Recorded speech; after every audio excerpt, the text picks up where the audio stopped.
Tonight, a fire fatality in Cambridge. The investigation that's been unfolding at a motel in the area. A drowning death near St. Mary's. There's some murky areas at the bottom. I think he stepped into one and kind of sunk. A teen's visit to a conservation area takes a tragic turn. The sweet taste of crisp summer corn. Right here. This is beautiful. We'll be picking this in the next couple days. A report on this year's local crop. The corn is outstanding. It's fresh. That's now heading to market.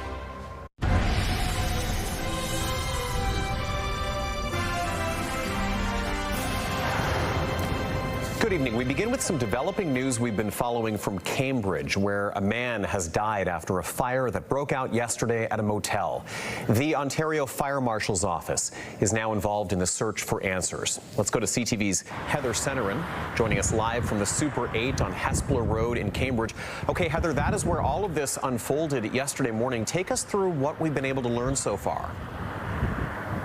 Tony, at first glance, there's not a lot of visible damage, but on the second floor, one of the rooms has a window that was broken. That was earlier this morning, and then a couple hours later, it was boarded up. Now, emergency crews were on scene the last couple of days trying to piece together what exactly happened. Emergency crews were called to the scene on Sunday at around 9:45 in the morning, telling CTV News the fire started in one of the rooms. A 53-year-old man was taken to hospital from the scene, and police confirmed today that he has died. Again, investigators have been back here today, but by noon, the office of the Ontario Fire Marshal said the scene examination part is over, and now it is time for the next phase, adding that it is still too early in the investigation to comment on anything any further. We can tell you that investigators now say the fire has been deemed accidental. Again, Waterloo Regional Police say a 53-year-old man has died, and we will bring you any more news on this very developing story. Tony. Okay, Heather Centerin live in Cambridge with the latest on that motel fire fatality. Heather, thank you for that. A 28-year-old woman died in a single vehicle crash in Perth County early this morning. Emergency responders were called to the scene east of Granton just before 7 a.m. A pickup was heading south on Perth Road 139 when it crossed over the northbound lane and hit a tree. The female driver was the lone occupant and was pronounced dead at the scene. The investigation revealed the woman was not wearing a seatbelt.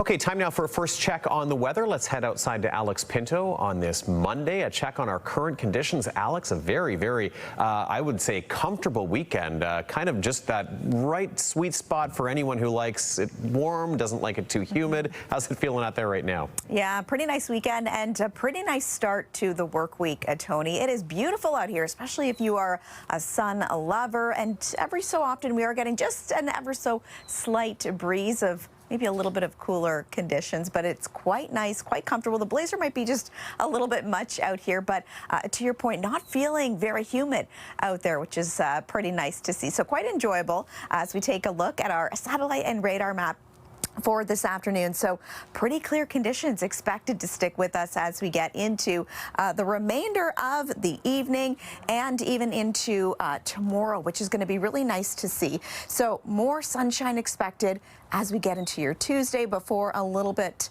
more humid conditions are expected to be on the way, which we'll get into a little bit later. Right now, we are sitting at 22 here in Kitchener-Waterloo, so very comfortable conditions this hour. 20 in Mount Forest, 21 if you are maybe headed further north towards Barrie, and if you are by the water, just slightly cooler conditions, but overall very comfortable. A beautiful summer Monday evening. And as I noted, there is a day this week, a little bit later, where we could be in for more of that extreme heat and humidity. So we're going to break it all down in your full forecast. Tony. Okay, we'll see you soon for the details. Thank you, Alex. A 14-year-old boy charged in the killing of a Toronto senior in a busy plaza made his first court appearance today. The young suspect was arrested on the weekend. He's charged with second-degree murder in what police had called an unprovoked attack. CTV's Beth McDonnell has the latest. It's a tragedy that played out in a North York parking lot. Thursday morning, police say 71-year-old Shanaz Pastanji was simply getting groceries when they believe she was randomly stabbed and killed. Now, the boy accused of second-degree murder, just 14 years old, has appeared in court for the first time. His name is protected under the Youth Criminal Justice Act. Where was his parental supervision? What was his mental development? How did he come to that stage in his life at such a young age where he's committing crimes of violence, allegedly?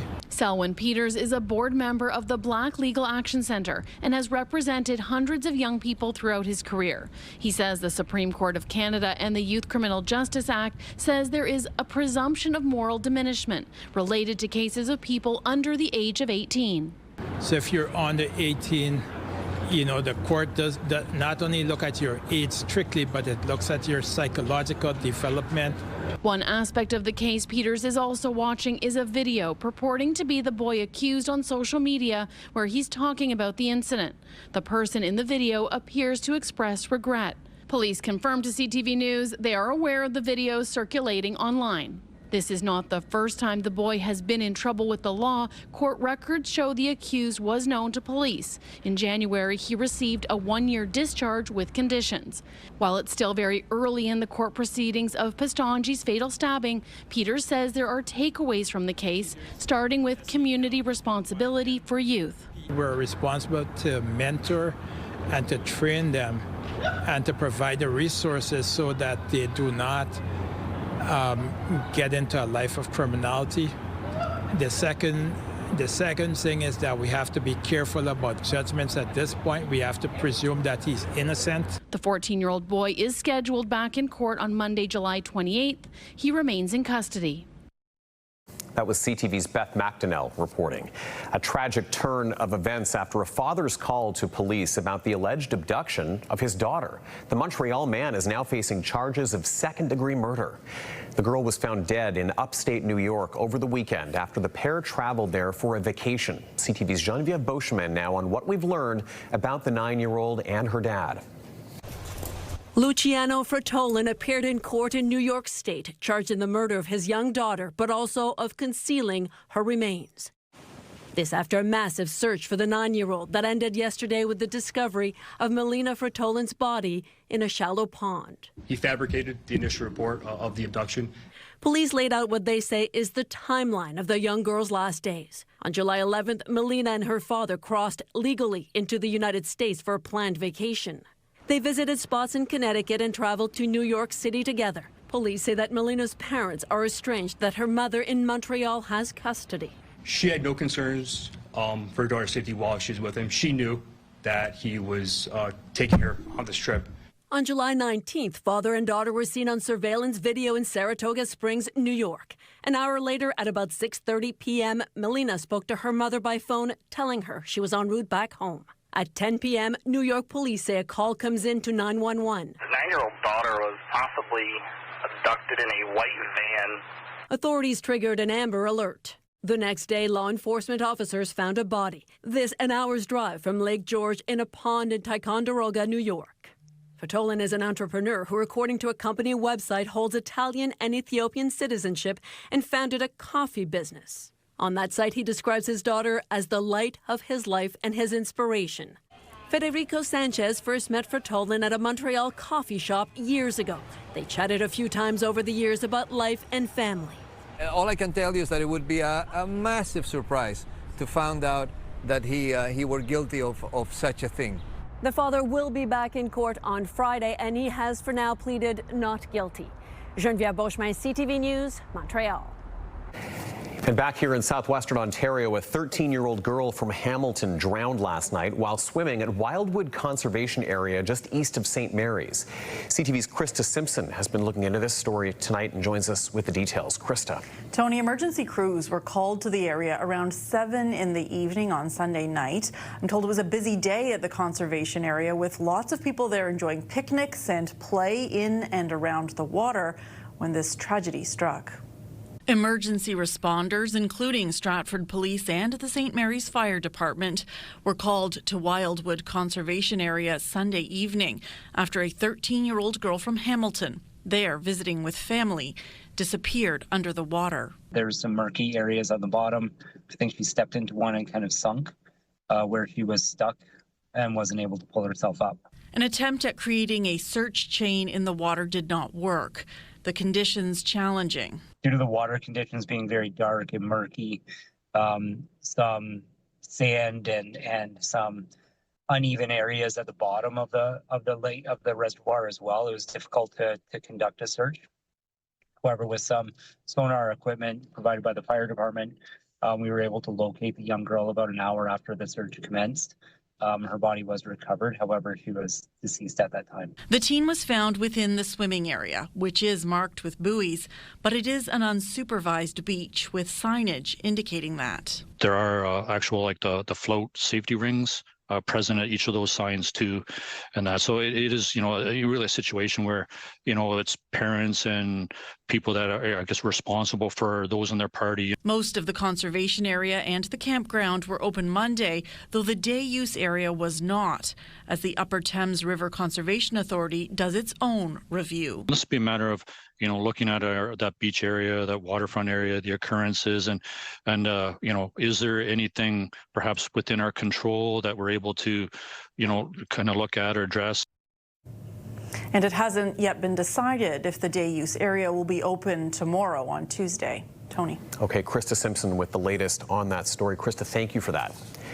The children of the two men who disappeared 30 years ago near Port Elgin say they want closure. The official story is that the pair were on a canoe trip and presumably drowned. As CTV's Scott Miller tells us, their bodies were never recovered and their kids remain unconvinced. Victoria Weidman and Anthony Lippett were too young to remember the day their fathers, Erwin Lippett and Simon Kirk Weidman, went missing during a family camping trip at the Brucedale Conservation Area near Port Elgin on this day 30 years ago. I was 6 months old when Dad went missing. All I was told at first is him and Kirk went out on a canoe ride and didn't come back. They ended up drowning out here. Lippett and Weidman's canoe was found, half full of water, as were paddles and life jackets. But the bodies of the 24 and 25-year-old young fathers were never recovered. While they were presumed drowned, several sightings of the pair over the years has sparked questions about Lippett and Weidman's actual whereabouts.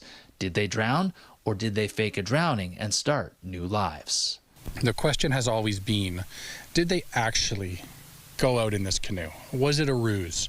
There has been witness statements that come forward that said that they were seen the day or two after, even up to like a year after.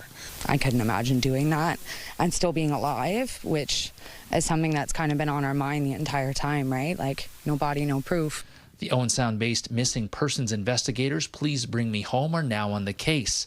They recognize trying to locate two men presumed drowned in Lake Huron 30 years ago is a very tall task. Really difficult to run a search for somebody who's been missing for 30 years, let alone on Lake Huron. It's not impossible. A needle in a haystack would be easier, but it's not impossible. It was just me doing it for years and years and years. Even my family wasn't really helping or saying too much at all. So it was such a relief to know that there was other people who would actually help and actually cared too, Both Lippett and Weidman acknowledge the answers they're seeking aren't exactly heartwarming ones. Either their dads left them and started new lives and new families possibly, or they drowned in Lake Huron that day.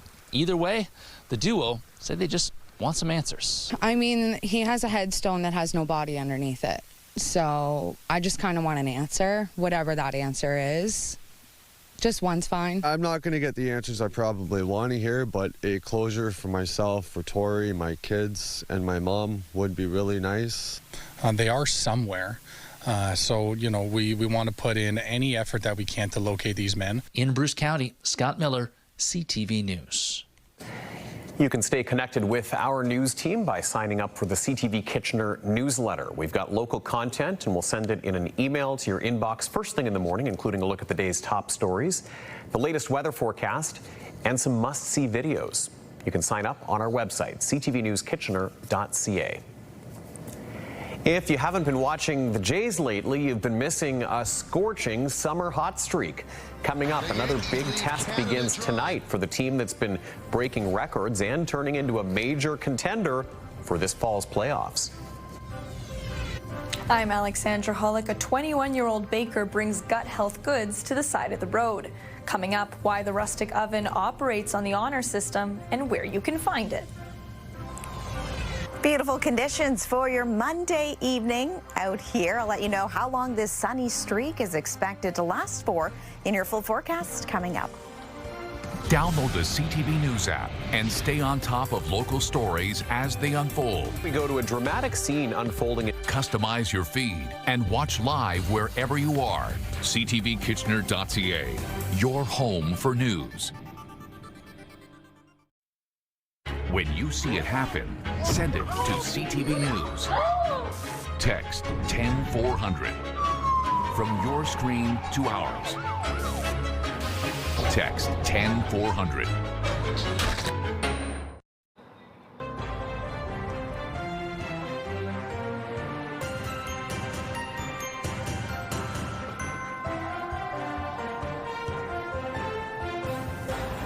If you're driving down the county roads in Puslinch, you may come across the Rustic Oven. The Roadside bakery sells sourdough and other gut-healthy goods, all homemade by a 21-year-old baker. CTV's Alexandra Hollick paid them a visit and joins us live now. Alexandra, this all started because the owner discovered that she had health issues of her own. That's right, Tony. Sydney Saunders says she found herself struggling with her gut health and at one point believed she was celiac. To feel better and help others facing similar issues, she started baking with sourdough, and the rest is history. Steps away from a bustling Wellington Road 34, you'll find a pop-up bake shop, otherwise known as the Rustic Oven. I have sourdough muffins, I have sourdough banana bread, sourdough cookies, and then the main attraction is the loaves. 21-year-old Sydney Saunders is the brains behind the bakery. She says it all stemmed from a need for more gut-friendly grain products. I went to a naturopath a while ago because I was having gut-related issues for a couple of years. So I thought maybe I'm celiac, like I have a gluten intolerance, and it turned out, no, it wasn't that. It was just all the preservatives and the flours and the bleaching they use. Sourdough was the solution, so Saunders learned to bake it herself, eventually deciding to sell her snacks to help those with similar struggles. I know other people have the same issue, and I thought this is something that I didn't see anyone really in Puslinch doing it, so I thought, you know, I kind of want to bring it to the market and to people. And to the edge of the Reedco Farm driveway in Puslinch, where anyone can pull over, pick up, and pay. I got banana bread and cookies and cheddar loaf and coffee cake muffins, all sourdough related. I have colitis, so I try to get as much sourdough as I can. So I decided to come by and try it out. The Rustic Oven operates on the honor system. You grab a baked good and pay right away, either by cash or e-transfer. But Saunders says not everyone's been following the rules. I have a lot of theft. I think it's slowed down a bit now because I have the camera, but they don't steal the money, they steal the baked goods. Saunders says it's frustrating since she spends between 50 and 60 hours a week baking. I try not to cheap out on things because I know sometimes that affects our health with that stuff. So it does suck when people steal, but hopefully that's gonna go down. In the meantime, she says she'll keep baking and selling sourdough on the side of the road. I'm starting to experiment with more things, and I hope to always bring new things to the table. The Rustic Oven is open Fridays, Saturdays, and Sundays from 9:30 to dusk, but the owner says it's best to show up earlier in the day before they sell out. Tony? What an interesting story. Okay, CTV's Alexandra Hollick joining us live. Thank you, Alexandra. It's National Drowning Prevention Week, and in Kitchener, a summer program, a swimming program, is catering to marginalized communities. CTV's Karis Mapp now on the lessons teaching technique and confidence. It's important for everyone to have swimming lessons to be able to survive. I think it's a basic survival skill. Members of marginalized communities learning to become more comfortable in the water. We provide low cost to families and sometimes free to families where they can get swimming lessons and be able to learn this vital skill. Now in its third year, Afropolitan Canada's Summer Swim to Survive program continues to grow. Last year we had about 127, and this year alone we have about 197. And even with that, we have 250 people on the wait list. Children as young as 4, as well as adults, learning crucial skills that could save their lives. So it's a roll into the water, 50-meter swim, and a 1 meter of treading water. Drowning is the third leading cause of unintentional death in Canada. Children of immigrants specifically are 4 times more likely to be unable to swim. What we're looking to do is to expose the BIPOC community to activities that they wouldn't be able to attend. And we're making it accessible for everybody. Some participants swimming for the first time. I enjoy it because it's pretty like refreshing. I've been learning new things. It's fun. I've got to play games, learn. Having someone come in from day one, really not wanting to even jump in or very hesitant, to at the end saying, I'm good to go, let me jump in and do all the skills completely unsupported or unassisted. It's a huge reward. Also bringing peace of mind to parents. Kids want to be kids. They want to have fun. They're going to run poolside, and if they jump in, they know how to surface. They know what to do to stay afloat. Today's session also aligns with the beginning of National Drowning Prevention Week. This year's theme is Safer Together, focusing on how everyone can experience safer aquatic recreation when they work together. Children involved in the program also grasping the importance of water safety. If you're in a boat and it's sinking, you can know how to swim just to save your life. If somebody's like in danger and there's no adult that's older than you, so you can't save their life. Organizers hope to acquire additional funding to expand the program year-round. Kara Smap, CTV News, Kitchener. Well, back out to a live look outside in the Hespeler Road area in Cambridge. The sun poking through. And a little bit of cloud in the sky, but nothing that looks too threatening at the moment. Pretty comfortable start to this last week in July, isn't it? Oh no, next week's the last week in July. We've still got a lot of summer ahead of us, and Alex is back in a couple of minutes to update our forecast. Also coming up, we will take a sweet detour into a specialty shop in downtown Kitchener that's bringing people back with custom cakes, desserts, and Asian treats on this week's edition of Made Right Here. But next, the trip to cottage country that is all about work. Canada's premiers sitting down in Huntsville to tackle some talks on big ticket issues.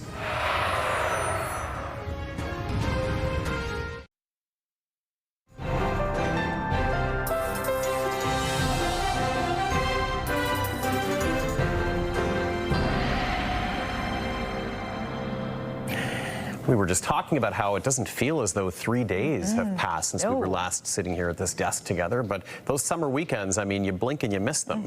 Yeah, and if you notice on your calendar, things get booked up pretty quickly. And what you're looking at, a month, 2 out, it's hard to make plans. It certainly is. Although both of us found the water this weekend. I noticed you were lakeside and I was poolside. So we both found a nice kind of place to be to enjoy that very comfortable weekend weather. And I don't know about in Toronto, but at least over here, you know, the rain kind of held off. Yes. It was threatening to ruin our pool party on Saturday, and thankfully it didn't. No, that's great because overnight, we were in Toronto for a wedding over the weekend, and overnight, the thunderstorms, the lightning, it was crazy. Around 2 or 3 a.m., I even got woken up overnight, a Saturday getting into Sunday, but it was nice that at least during the day we got to enjoy, right, that sunshine. It's also possible that I slept through all that and just enjoyed the weather when I was awake. And there's nothing wrong with that. There you go.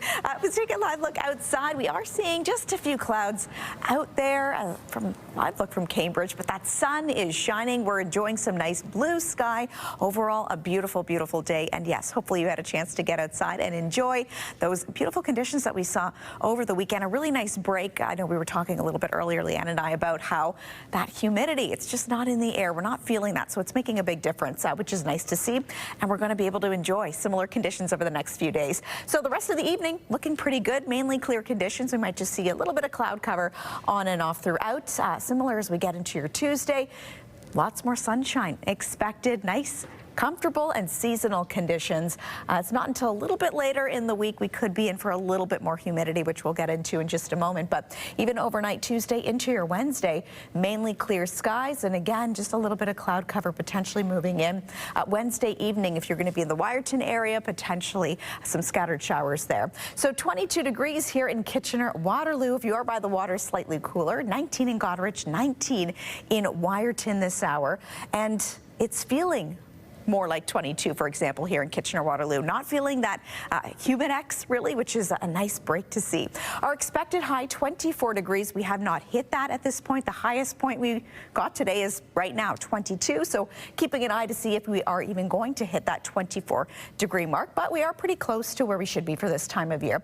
On this day, 2022, record high was 34 degrees, and our record low was 3. That was set in 1969. And if you are an early riser, maybe walking the dog, going for a nice jog in the morning, that sun is rising at 6 a.m. and setting just shortly before 9 o'clock now. Overnight, 10 degrees, so pretty clear conditions. Again, if you are a fan of maybe keeping the window open, getting into the overnight hours, having a little bit of that breeze coming through, mostly clear conditions, which is really nice. So very comfortable summer evenings we're seeing. So for tomorrow, sunny conditions expected once again, expected high of 26 degrees. But just a note about the UV index. So it is going to be very high. It was also pretty high today. So sitting at about a 9. So if you're going to be outside, obviously layering that sunscreen, wearing the hat, maybe finding some shade where you can as well. So for the next 7 days, sunny stretch expected to stick with us over the next couple of days before we could see a slight chance for some wet weather for your Thursday. And that's the day we're expected to see a bit more of that heat and that humidity making a return. So expected high 33 degrees. So a note there, that's expected to last through until we get into your Friday. And then a little bit of wet weather could roll in, and again, cooling conditions down. For Lambton, Kent, and Essex, similar conditions. Plenty of sunshine and sunny conditions for your Tuesday and Wednesday before we could see that heat and that humidity make a return, potentially for one day only at this point. And southern Georgian Bay, if you're going to be by the water, tomorrow's looking like a pretty nice day. Sunny sky with an expected high of 26. And here's tonight's Weather Watcher picture, a stunning sunset shot taken by Connie. This is Horn Lake in Berks Falls. Now, Connie said this was a stunning surprise after an afternoon of rain there. Beautiful, beautiful shot indeed, taken from over the weekend. So thank you, Connie, for sending this. You are tonight's Weather Watcher picture. And I know, Tony, we've been getting so many beautiful sunset shots. And we saw a few, the sunrise. So we're going to throw it back to the sunsets again. I kind of like that. And Connie makes a good point because, you know, things can really turn in Muskoka quickly in the summer. Yes. And you got to get out there and capture those beautiful shots when they happen because it could well be storming a few hours later. Oh, definitely. And hey, not a bad place to be for the weekend. Agreed. Thank you, Alex. Thank you. We'll check in with you later. Speaking of Muskoka, that's where Canada's premiers and territorial leaders are. They're in Huntsville for the next 3 days talking trade, tariffs, and teamwork. They'll be joined by Indigenous leaders, and tomorrow the Prime Minister shows up. CTV's Rachel Aiello is there. First of all, I want to welcome everyone. Premiers today kicked off the annual Summer Council of the Federation meeting at a critical time for the country. Right now, our economy in all Canada suffers because of the uncertainty. Facing intensifying tariff pressure from the U.S. and a looming deadline to reach a new trade deal, premiers have come to cottage country to work together to find ways to drive Canadian prosperity. How are you feeling, Premier? I'm feeling fantastic. Ontario Premier Doug Ford is hosting the 3-day meeting and started it off calling for a revived Buy Canadian push in every province and territory. Start buying Canadian-made everything. We are an economic powerhouse, and we don't have to take a backseat to anyone. Beyond buying local, premiers say Canada needs to build. And so today they met with Indigenous leaders to talk about moving major new nation-building energy and infrastructure projects forward, an effort to find a way to get to a yes faster, while still ensuring First Nations leaders are consulted. It's time now in 2025 that First Nations are at the table and that we have a bigger seat in this country. Provincial and territorial leaders are also aiming to advance internal trade pacts while here, carrying on with work they've been doing this year to break down domestic barriers and find new markets. These are all steps. They're steps in the right direction. We need to have free and open trade between our provinces. We need to have free and open trade on our continent with the U.S. and Mexico. Tonight, premiers will be having dinner at Ford's nearby family cottage, a private planning session ahead of a big meeting with Prime Minister Mark Carney tomorrow. Rachel Aiello, CTV News, Huntsville, Ontario. And before Prime Minister Carney meets with the premiers, he met with U.S. senators today on Parliament Hill. A group of bipartisan American senators are in Ottawa ahead of an August 1st deadline to reach a trade deal. The delegation said their aim is to signal congressional support for a resolution to the ongoing trade dispute. Democrats, Republicans, here to talk about making sure that in the days ahead we build on a productive economy for Canada and the United States. And we are bridge builders, not people who throw wrenches. This visit is as much of an effort to ensure that there is a recognition that this trust, this relationship that we have had between our two countries is solid, despite the complicated world that we're navigating right now. Canada and the U.S. resumed trade talks after the federal government agreed to drop its digital services tax last month. The Prime Minister has warned that even a negotiated deal is likely to see some kind of tariffs still attached. Well, it may not be a bumper crop, but the word is it's a pretty sweet harvest. Coming up, CTV's Colton Weens on the fresh local corn that's ready to be shipped out to markets.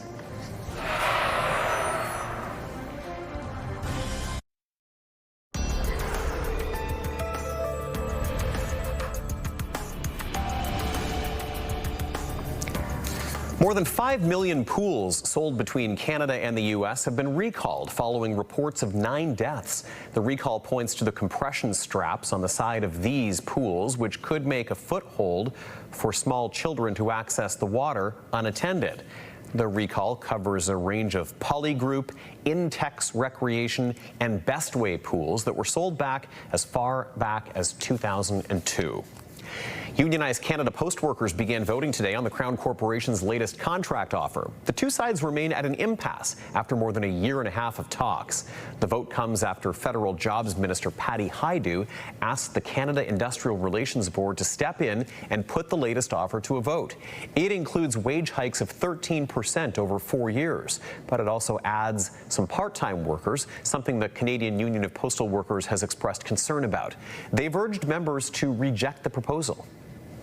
We just want to have decent jobs that we're able to support our families and retire with dignity. Canada Post wants to create a gigafied economy with a lot of gigafied part-time workers. We've tried to make, moves forward so that we could start to address the challenges we face and deliver 7 days a week in terms of parcels so that we could compete in the parcel e-commerce business. Research from the Canadian Federation of Independent Business finds that a postal strike could cause 63% of businesses to stop using Canada Post permanently. CFIB research found 13% of small businesses stopped using Canada Post during the 2024 strike. And CFIB estimates the strike during the busy holiday shopping season costs small businesses between $75 million and $100 million a day. 71% responded to the disruptions by encouraging customers to use digital options, and 45% turned to private couriers. The wait is finally over. Ontario-grown corn on the cob is now arriving at markets. One local producer says some early season wind and high heat brought a harvest that is on par for an average season. And as CTV's Colton Weens tells us, it's getting good reviews. Right here, this is beautiful. This is we'll be picking this in the next couple days. Beautiful bicolored sweet corn. Just over 3 months since planting, fields of corn at TJ's Farm Fresh in Cambridge are on their way to dinner plates this week. We're right on target for our normal first harvest. So last year was a little earlier, the year before was a little later. Every year is different. Owner Tim Bierns plants 40 acres of sweet corn, growing 15 different varieties of bicolored and yellow corn, saying the amount of heat the fields get is crucial for the crop. We were cool and windy, which is quite a factor for quite a bit of May, so slowed us down from the year before when it was just nice and warm all the time in May.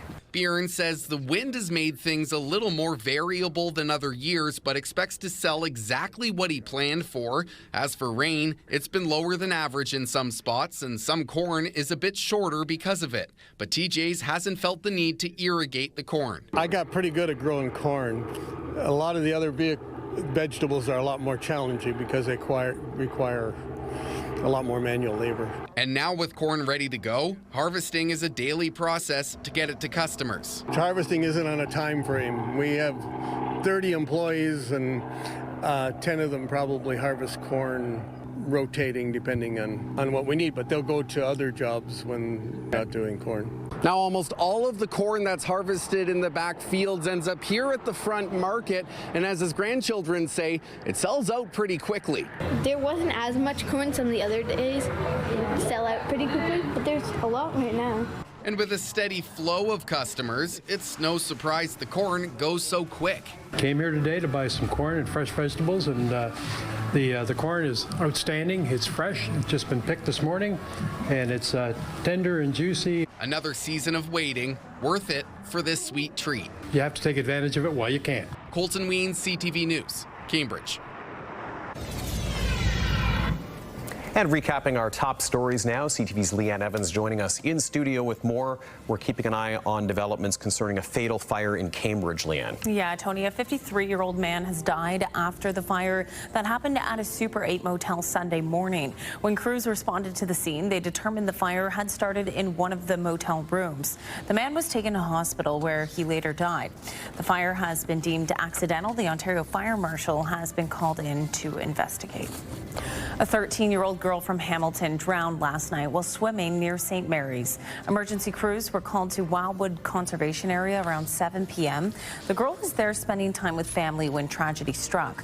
Stratford police say the conditions were challenging when conducting the search, but they recovered her body about an hour after starting that search. And Leanne, looking at what our digital team is working on the website tonight, regional police looking for whoever's responsible for a vandalism spree in Elmira. Yeah, police say just today they received more than 30 reports of damage to tires on SUVs, crossovers, and pickup trucks. The vehicles had all been parked in the area of South Parkwood Boulevard and Timber Trail Road.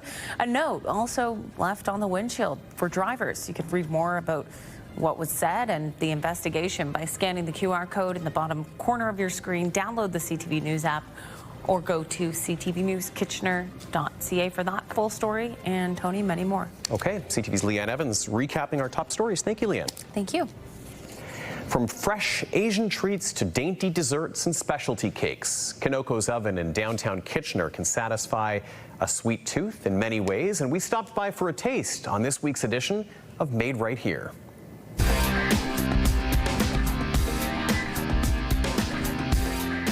I'm Mile and I'm from Kinoko Oven. As I used to live in so many Asian countries, so I wanna offer the Asian fusion dessert to the people. At my store, the best seller is daifuku. It's a mochi wrap.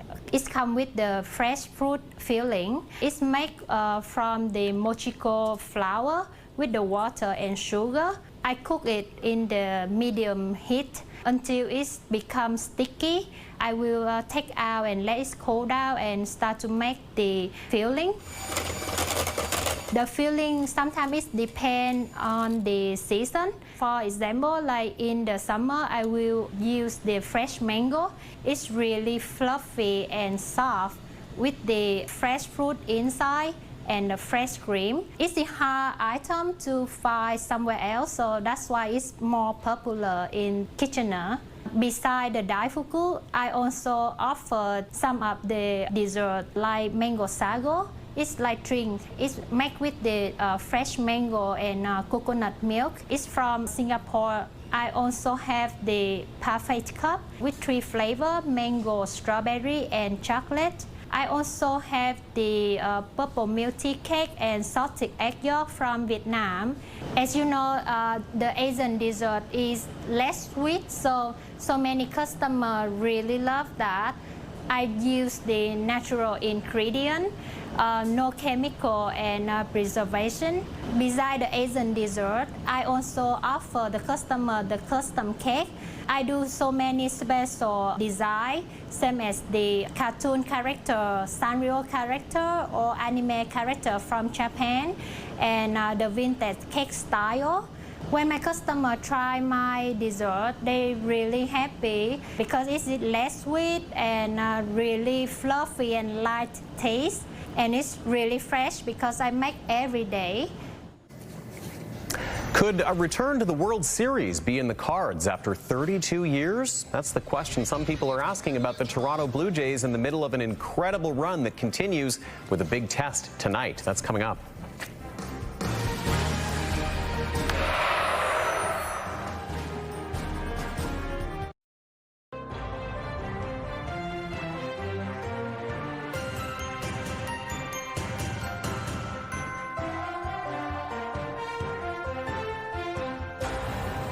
It's another big night for the Toronto Blue Jays. They are playing at home tonight, and it could be a record breaker. The team's been on a roll. They're on deck to make franchise history as well with a win over the Yankees tonight. CTV's Raheem Ladani sets up the game. They're going up against the Yankees today. How's it been? It's never really quiet when the New York Yankees are in town, but the Blue Jays are letting their bats do the talking this season. And fans from around the world are embracing the boys of summer. It's been a good time here. The weather, it seems like Brazil. Others have traveled from out west. We came from Calgary. And as far east as St. John, New Brunswick, to catch the first place Blue Jays in a pivotal matchup. Coming from a small town down east, it's amazing, just amazing to walk in for the first time. I walked in and I was expecting it to be so huge, but it's a very just personal experience. The Jays have won 10 straight home games, tying a franchise record set back in 1985. They'll now try to make it 11 in a row on this field tonight against the New York Yankees. It's always fun to play in front of your home crowd. You know, you get the roof open, you get a packed house. Guys feed off of that too. I know some of our guys have said that. So hopefully we can keep it rolling. The Yankees leave Canada dry. Toronto's home winning streak started at the end of June when they swept the Yankees, who now sit 3 games behind the Jays. Go Yankees! Go Yankees! It's why even New Yorkers know how important this upcoming series is. I honestly thought we were coming here for a blowout. Disappointed at the situation, but we're coming back. But Jays fans are wearing their belief on their sleeves, so to speak. Just ask Alan, who's been a season ticket holder since 1997. I started getting all the players and coaches on my cast. Tonight I want to get Vladdy and Bo and hopefully John Schneider to sign my cast. And with a win tonight, the Jays would cast themselves into the record books. It's going to be a good game. Okay, let's check in with Heather right now in the national newsroom to find out what's coming up tonight at 11. Tonight, the death of Malcolm Jamal Warner, the beloved star of The Cosby Show. This your brother? No, he's my boyfriend.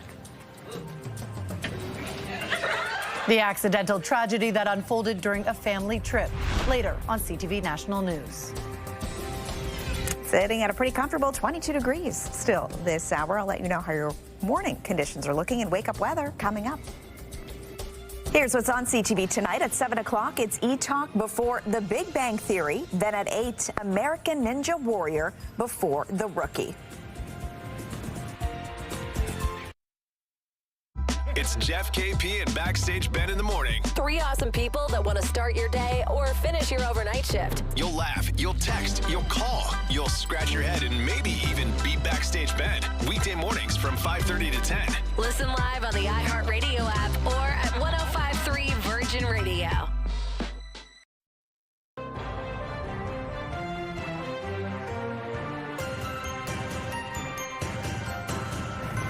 Okay, let's check in with Leanne Evans now for what our news team is watching as we head into the evening. Leanne? Well, Tony, we'll be watching for any new information on that fire at a Cambridge motel that left a 53-year-old man dead. The Ontario Fire Marshal has been called in to investigate, so we'll bring you any new details we learn at 11:30.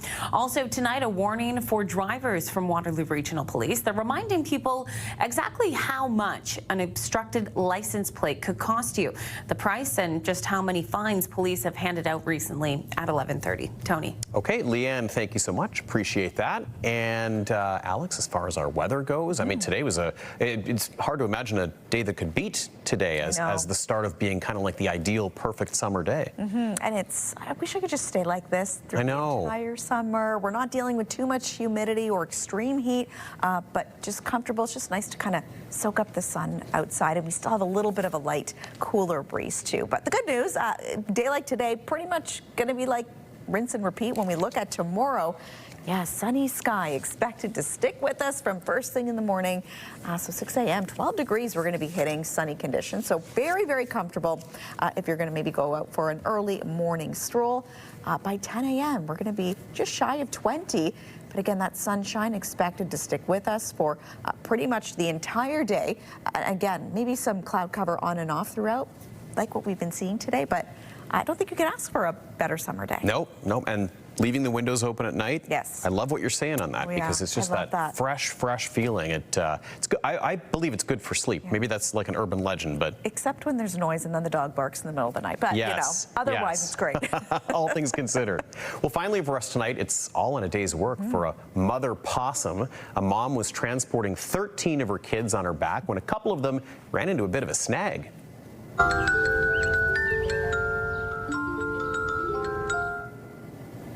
Oh. Well, the mother waddled up to a fence and barely squeezed through. No. Almost all of her offspring also managed to complete the journey to the other side. Uh-oh.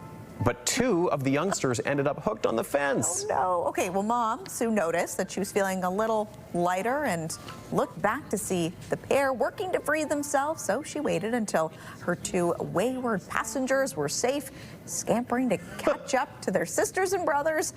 Mom then, of course, headed home with the entire family. And I was like, 13 of them. That's a lot. Okay, you know what I want to know? Why were we hearing the theme to Mr. Rogers' Neighborhood in the background? Whoever posted that decided to post that theme, and all I could think of was it was not indeed a beautiful day in that neighborhood. No, but some charming music, and hey, good news, you know, whole family was reunited. I guess so. Yeah, all things considered, it was an all right choice after all. Okay, that's going to do it for us tonight. Thank you so much for checking in with us. We will be back tonight at 11:30, right after the CTV National News. Have a great Monday evening. Take care.